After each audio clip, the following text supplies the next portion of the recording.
about poetry, I've actually published a poetry book. It's called Dancing Fingers, and I published it with my older sister, Adriana, and my first book is called Flying Fingers. It's a book of short stories and tips on writing. So poetry is one of my favorite things to write because it's very versatile. What that means is I can take it anywhere, I can write it anywhere. It's pretty easy you can just sit down and write a poem in a couple of minutes, whereas starting a story requires a lot more commitment. I love them both. I think they're equally amazing. But poetry is definitely a whole lot easier when you're on the go. So, this is the dictionary definition of poetry. Literature in verse. Literary works written in verse. But I want to hear what your definition of poetry is. What do you think of when you hear poetry? What do you think poetry is? What does poetry mean?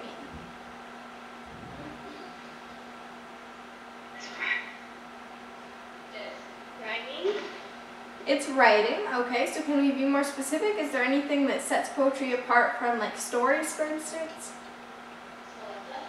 To show passion in something?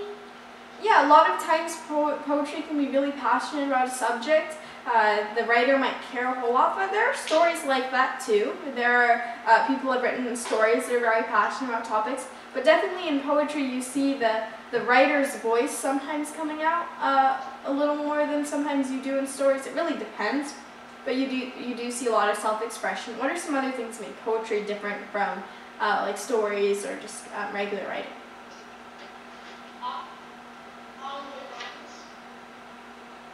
I'm sorry?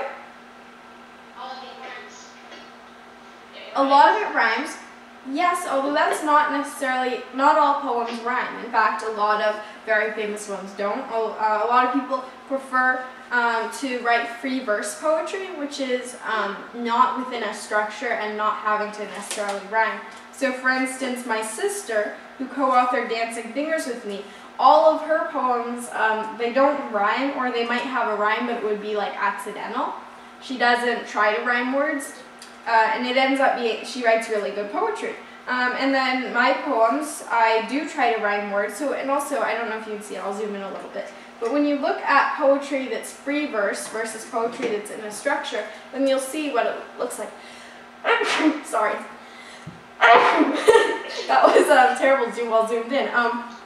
Well, this is an example. I'll step up to the camera here. So these are some poems of mine, and you can see what is in common. What do all these poems have in common here?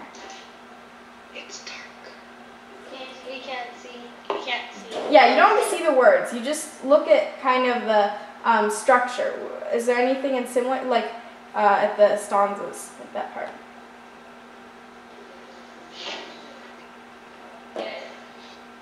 The titles are capitalized? The titles are capitalized, yeah, so I have titles on all of them. What else? What else do these have in common? If you look at like the way the words are arranged. Pictures match the words? Okay, the pictures match the poems. Well, more specifically, if you look like at these, sorry, it's a little hard.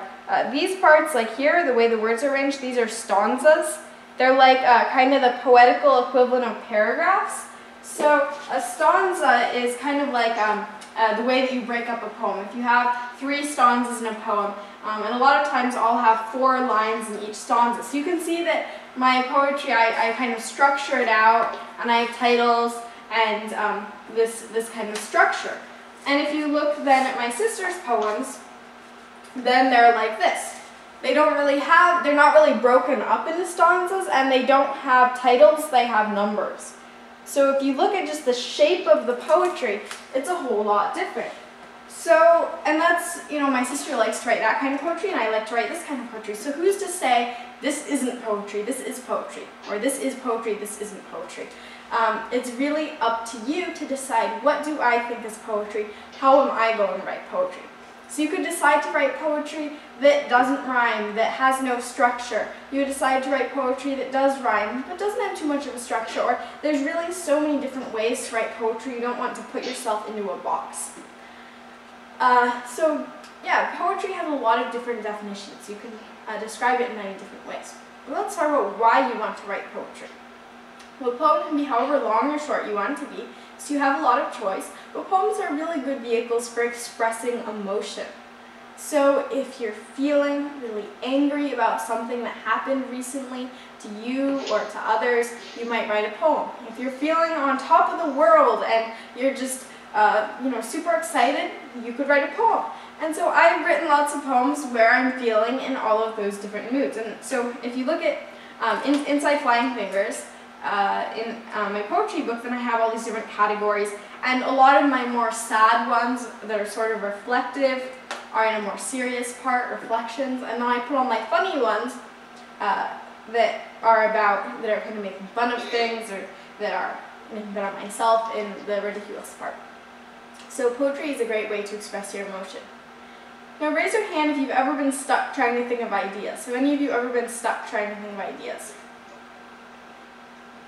I see raised hands. Probably almost everyone has at some point or another been stuck when they're trying to think of ideas. I know I've written essays and I've just been like, oh, I don't know what I'm going to write next.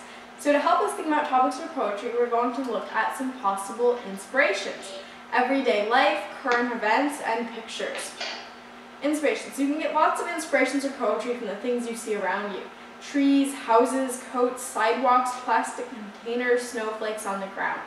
How would you write a poem inspired by a coat?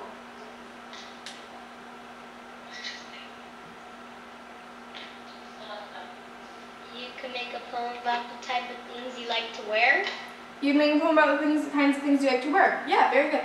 You could make a poem saying, I love my pink blouse, and you could talk about your coat and your blouse and your pants or whatever, and why you like to wear it, maybe what kinds of memories you have. I remember wearing that jacket as I went down the roller coaster at Disneyland. I remember, and so you could kind of go into your memories on the different items of clothing. That's a really good one. Or you could talk about a coat that used to belong to a family member, and it still kind of smells like them a little bit, and so you have that memory. Or you could talk about a coat that you just bought, and then you got it lost, and you're looking around for it, and you hope that you find it before your mom comes home. So even just within one coat, you have so many different ideas for so many different types of poems. You could have a almost kind of list-like poem, where you're listing off the clothes that you really like and why you like them. You could have a poem that's maybe kind of serious or a little bit nostalgic, or kind of looking back in a way, that an item of clothing that reminds you of a family member. Or you could have a kind of funny poem, a narrative poem that tells a story about how you lost your coat and you're looking to find it. So there are so many different types of poems you can get just from looking at one thing, like a coat. I want to tell you a little bit about some of my own poems. I get inspirations really everywhere. Literally from trees, houses, coats, sidewalks, plastic containers, snowflakes on the ground. These might seem like not very poetic kinds of things, but by looking at a tree, you can think of what it would be like to live under it, or which I wrote a poem about. There's all sorts of different possibilities. If you don't think that's exciting enough, you could always exaggerate. So if you wanted to write a narrative poem, and a narrative poem is like telling a story in poem form. So instead of writing down a story, you tell it through a poem. And this tradition of telling stories through poetry has been going on for many, many years. Really, since people started telling stories, there would be these really long poems that would tell stories. But let's say you just wanted to write a normal, short narrative poem that told a story. So you think you know what you want to write about.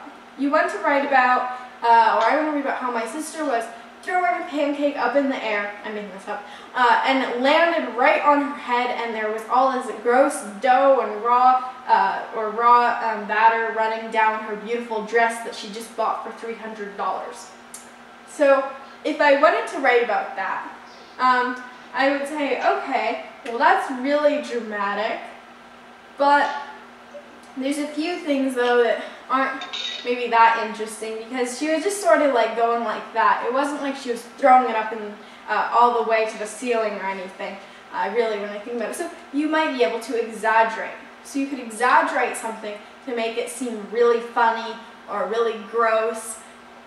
So for instance, if I were writing about someone who couldn't stop picking their nose, I, of course, would exaggerate it, because you could always stop picking your nose. But let's say I said, that this person would pick their nose every second of every day, of every week, of every month, of every year. And so we all got tired of seeing them put their finger in their noses. That would be kind of disgusting, right? But obviously, I would be exaggerating that. So if you have something you want to write about that you would really like to make bigger or more funny, you just add, you kind of exaggerate. You stretch the truth a little bit. Not a good idea to do in real life, but you can create some really funny poems that way. So, poetry tip number 1, if you want to write about something, you want to make it more gross or more funny or more dramatic, just exaggerate. Poetry tip number 2, you can get inspirations or poetry from animals. Raise your hand if you have a pet. Great, I sadly don't anymore. We used to have a guinea pig.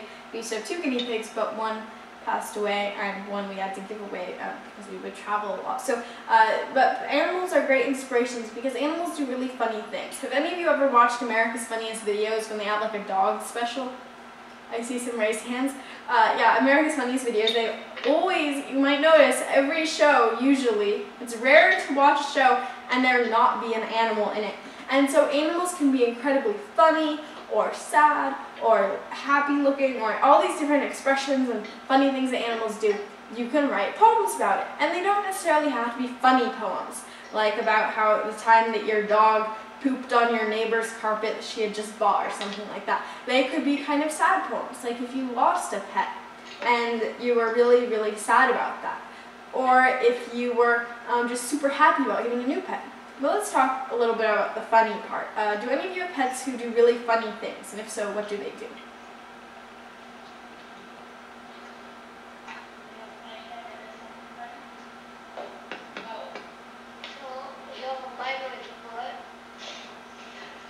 I'm sorry?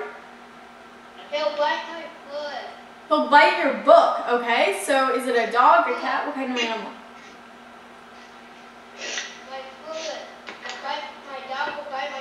Oh, your dog will bite your foot. Okay, your foot. Okay, so a dog that bites your foot. So you could write a poem about the marvelous foot-biting dog or something and kind of make it really exaggerated, like how your dog is magically attracted to your foot or something, and write about all the times he's done that. What are some other funny things that your pets do?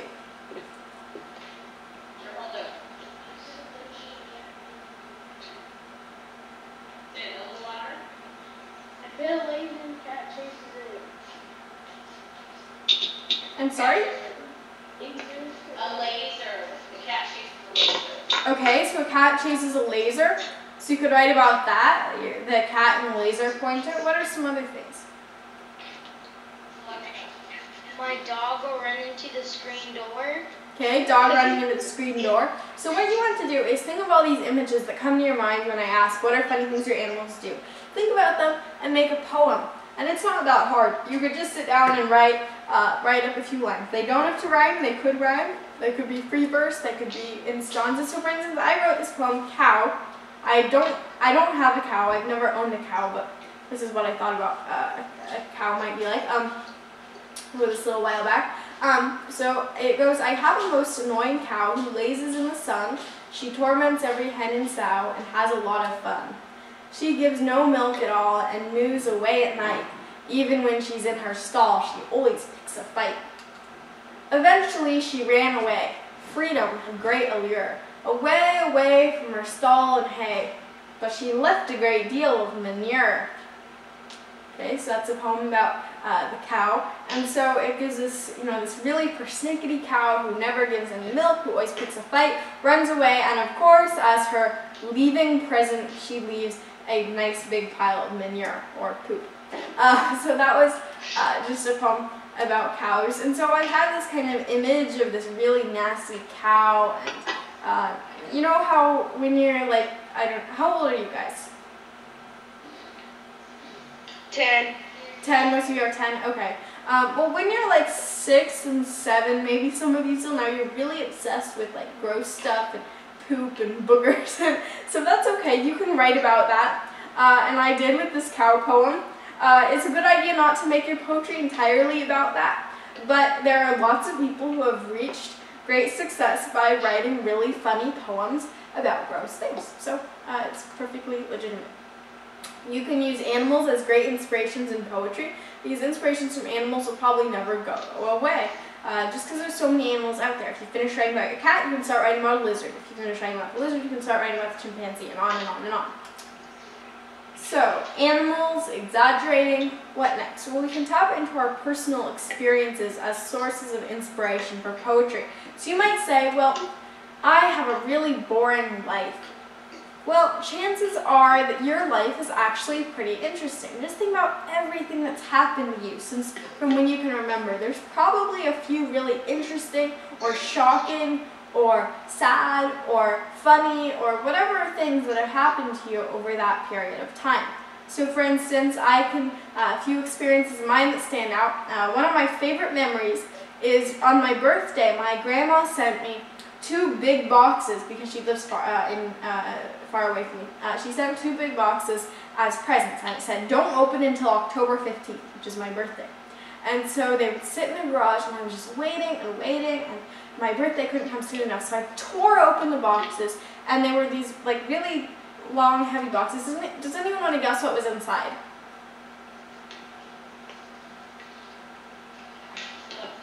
A poetry book? A poetry book? Not quite. That would have been a pretty nice present. But actually, what I pulled out was something like I'd never seen before. It was a 5-pound Hershey's chocolate bar. 5 pounds, like that, of solid chocolate. And she didn't just send 1, and now I sound like an infomercial person, but she sent 2. So that was my kind of amazing experience.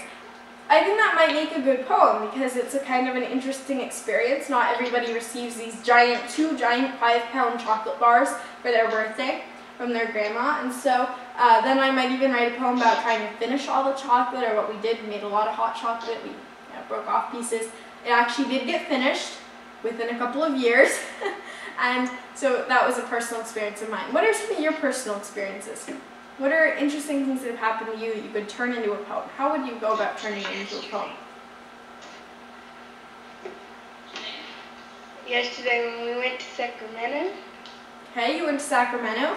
Great. And so what was interesting about going to Sacramento?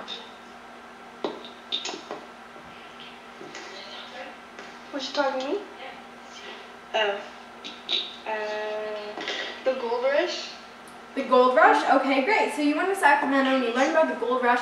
So you could write this really good poem about like standing in the footprints of where miners walked before, and maybe kind of like feeling all the history in the air. That would make a really interesting, beautiful poem. So tap into your personal experiences as sources of inspiration for poetry. So like in my book, Dancing Fingers, I'm trying to find one of the poems that I wrote. Let's see here. Sorry. So Common Nonsense is my section on writing ridiculous poems. So let me find a short one. Okay, so for instance, this one, which is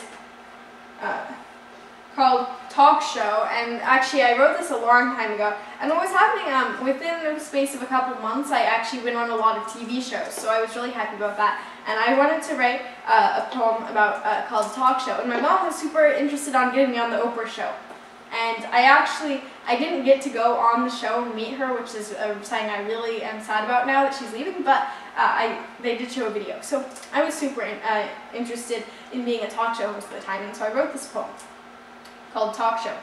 The lights are on, the floor is clean. Welcome to the never before seen.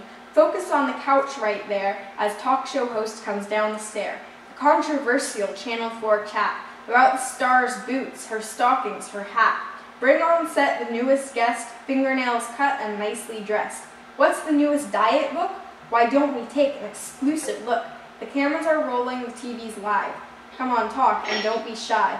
Who applauds the absolute most for our eloquent talk show host?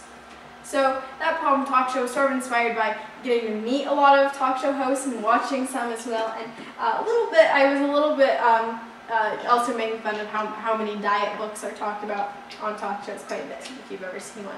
So tapping into personal experiences, writing poems to kind of channel whatever you're thinking. Another great one, using pictures. So if you look up pictures online, if you see pictures in an album, if there's posters maybe that you know about, these are great sources of inspiration. History is another one. So what is something you guys have learned about recently in history?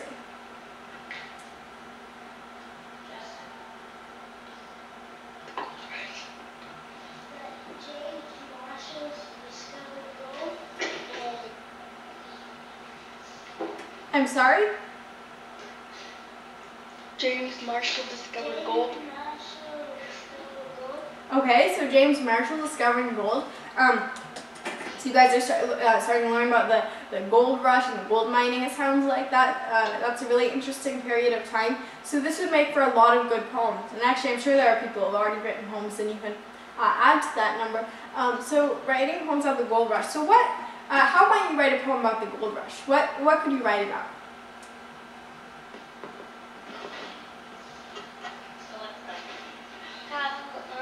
He found gold at John Sutter's sawmill. Okay, so you could write about where he found gold, how he found it. So you could even write from the perspective of Marshall if you wanted. You could imagine that you're the person who found gold. Or you could kind of narrate, like a story almost, in poetic form, the process. Or another interesting poem is you could imagine that you were a stream or a mountain or something, and you were watching what was happening and the people gathering and wondering what was going to happen. So you could almost write it from the perspective of like the land. That would be kind of an interesting take on it. So yeah, there's really lots of different creative ideas, ways you could write about the gold rush. So now that we've talked about a few different places where you can get your inspirations from, where you get all these ideas, we're going to quickly talk about types of poetry. So there are many types of poems, lots more than I can cover in one session, but we're going to focus on haikus, sonnets, free verse, and limericks. Before you decide which to write, you should know about your choices. So haikus they're a really interesting form of poetry. They have 17 syllables in 3 unrhymed lines of 5, 7, and 5 syllables. So sometimes when you're writing a haiku, you might have to kind of clap out the words to see how many syllables they have. And the haiku is very strict structure, 17 syllables, and it's distributed in 5, 7, and 5. I'm forgetting. 5 syllables in the first line, 7 syllables in the second line, 5 syllables in the last line. So haikus, you see a lot of haikus that are about nature or a season. Basho was a famous haiku writer from Japan. There's a really good haiku about a frog even. So haikus can be written about many things, but because of how short they are, a lot of times they'll be used to kind of zoom in on something specific or talk about something beautiful. So this is a haiku I wrote just to kind of show the syllable progression. A lone chirp, the bird, left behind in its own nest, welcoming the dawn. Sonnets. So sonnets are 14-line rhyming poems with set structure. Raise your hand if you've heard of William Shakespeare. Okay, so William Shakespeare was a super famous writer.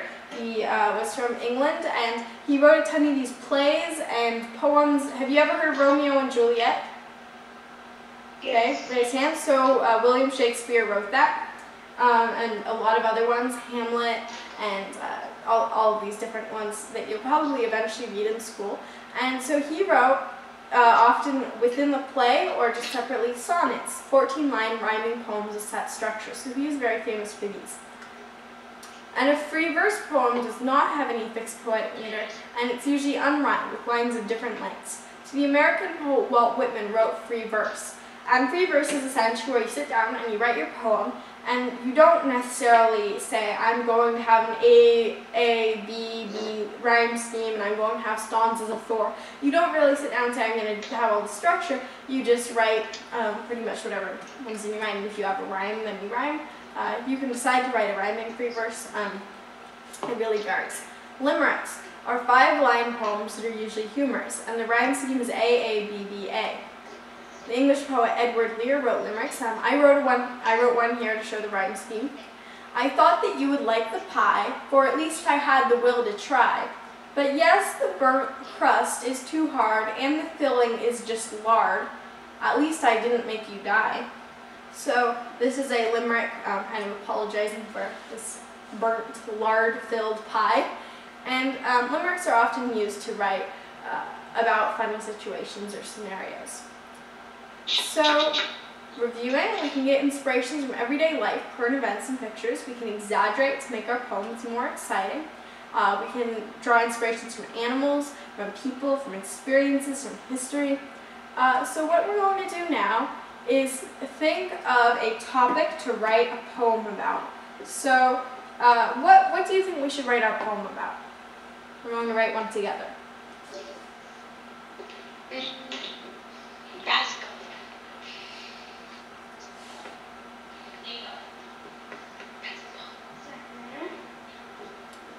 Okay, you think we should write about Sacramento? Okay, so is there, let's get some more specific ideas. How would we write a poem about Sacramento?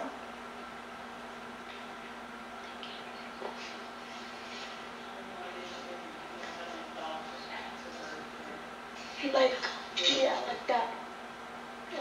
Because she didn't go to Sacramento. Dogs. Oh, dogs, okay. Not everybody attended the Sacramento field trip. Oh, sorry. Okay, let's write about dogs. Great. So what specifically about dogs? So should we write about a specific dog, one particular dog? Should we write about dogs in general? Should we be kind of complaining about dogs? Should we be talking about how much we love dogs? What kind of angle should we take?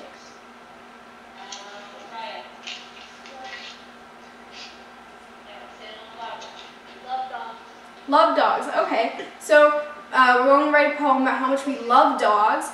And should we have rhyming? Should we not have rhyming? What's the deal here? Rhyming. Rhyming. Okay, so rhyming poem about how much we love dogs. I'm just going to grab a chair and we're going to start it off. So think of a few reasons. Why do we love dogs?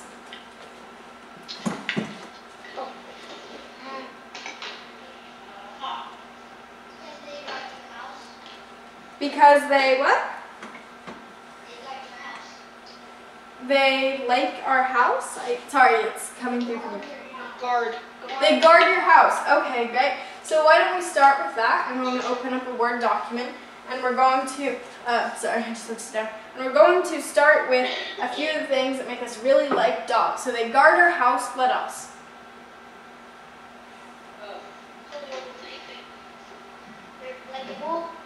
They like to play, okay. Okay, well, Microsoft Word's not responding, I have to restart it. So they guard our house, they like to play. Anything else?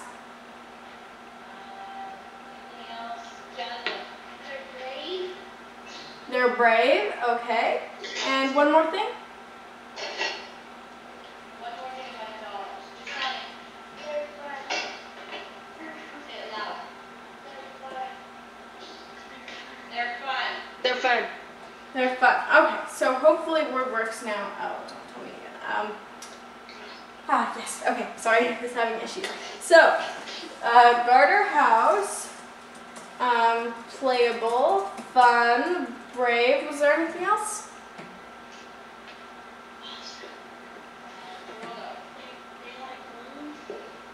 They like bones. They like bones. Okay. Great. So, we're going to start with guarding our house. So, going to make this big so you can see it on the screen. My dog is fierce and brave indeed. Is there anything that rhymes with indeed or deed? You don't have to rhyme the whole thing, but just anything that rhymes with like indeed, deed, that part.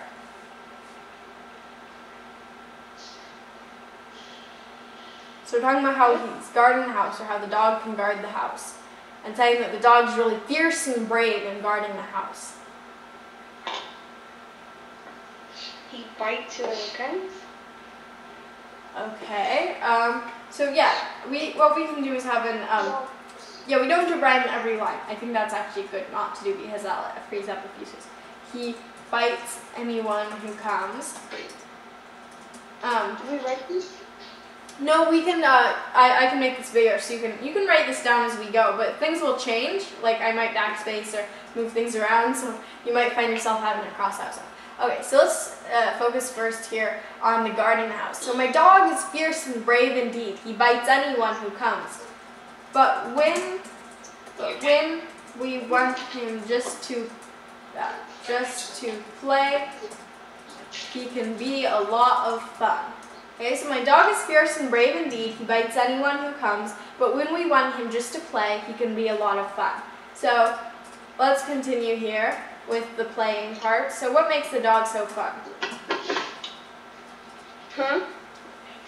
So what makes the dog so fun? When we want him just to play, he can be a lot of fun. Let's continue after there. What else can we say about that?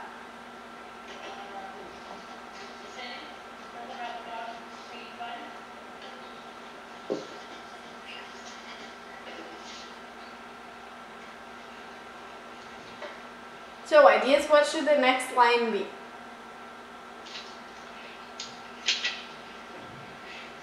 Well, I remember somebody said that the dog really likes bones, so could we maybe play off of that somehow? Yeah. How? Okay, so if you think we can use the bones, what do you do? When you have a bone and you have a dog, what do you do? And you want to play? Teasing. Teasing? Okay. So my dog will do, let me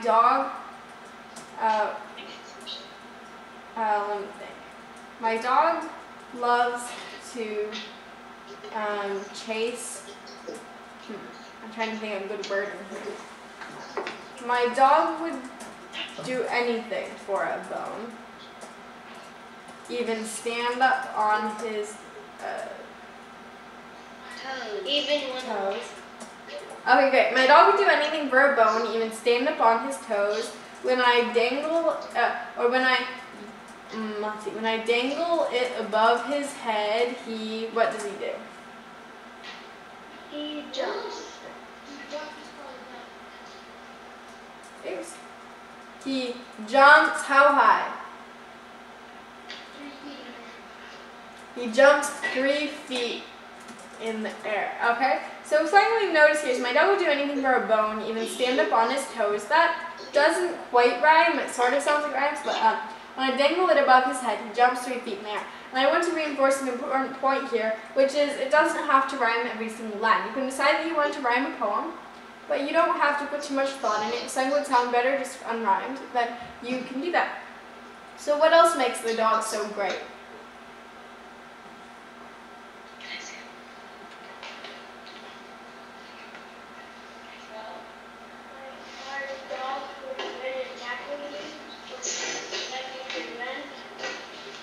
I'm sorry? My dog would run after you if you win. Okay. If my dog is very close to me, he follows wherever I go, chasing me with a wagging tail and a keen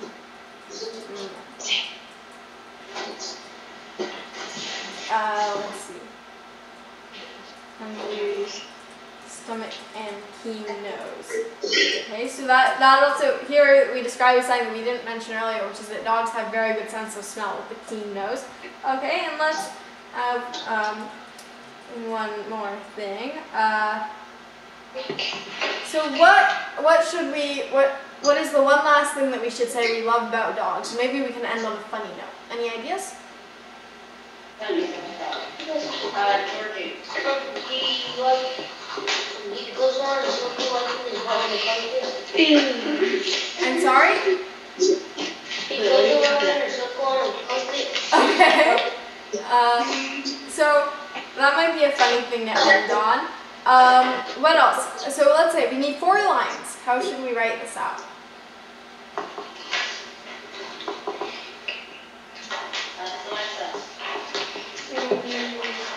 My dog will go and goes in the living room. Maybe there's only one thing about my dog. I wish I wish he used the loo. Okay, this is sort of more of a British term, but it's basically saying, I wish he'd use the bathroom. Because, you know, it's really hard to, if any of you have a dog, you know that it can be hard to train them not to go all over the carpet or something. So, I wish he'd use the loo.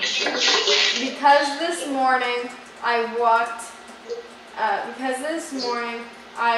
up to the lovely smell of, okay, maybe I could leave a ... there and you could assume what it rhymed with, but what does this person wake up to? Dog poop. Okay. There we go. Okay, I'm not going to read that out right now, but here, we'll start with the whole poem. So it started with all the great things about dogs, and then it's like, okay, well, yeah, when they go inside the house, not so great. My dog is fierce and brave indeed. He bites anyone who comes. But when we want him just to play, he can be a lot of fun. My dog would do anything for a bone, even stand up on his toes. When I dangle it above his head, he jumps 3 feet in the air. My dog is very close to me. He follows wherever I go, chasing me with a wagging tail, hungry stomach, and keen nose. There's only one thing about my dog. I wish he'd use the loo, because this morning I woke up to the lovely smell of poo. Okay, so there we go. Poem that is about dogs and how much we love dogs, but also, excuse me, maybe about one of their weaknesses, which is, of course, not all of them are necessarily potty trained. So, poems, you can write them about anything: dogs, cats, how much you love dogs, how much you hate dogs, poop, boogers, as said, the whole range of gross stuff. And so, yeah, a lot of people, and when I say a lot of people have actually been really successful writing funny, hilarious poems, that's actually true. Jack Paletsky was like the children's poetry laureate, and his poems are very good. They're all about funny things. Shel Silverstein is a favorite poet of mine, and he also wrote lots of poems about really ridiculous situations, like building a boat that didn't have a bottom, other very famous poems. So, when you write poetry, you want to make sure that you're writing about something you're interested in, a topic that matters to you, and you don't have to start out and say necessarily, I'm going to write about dogs. You could write a poem from a word that comes into your head, or from a sentence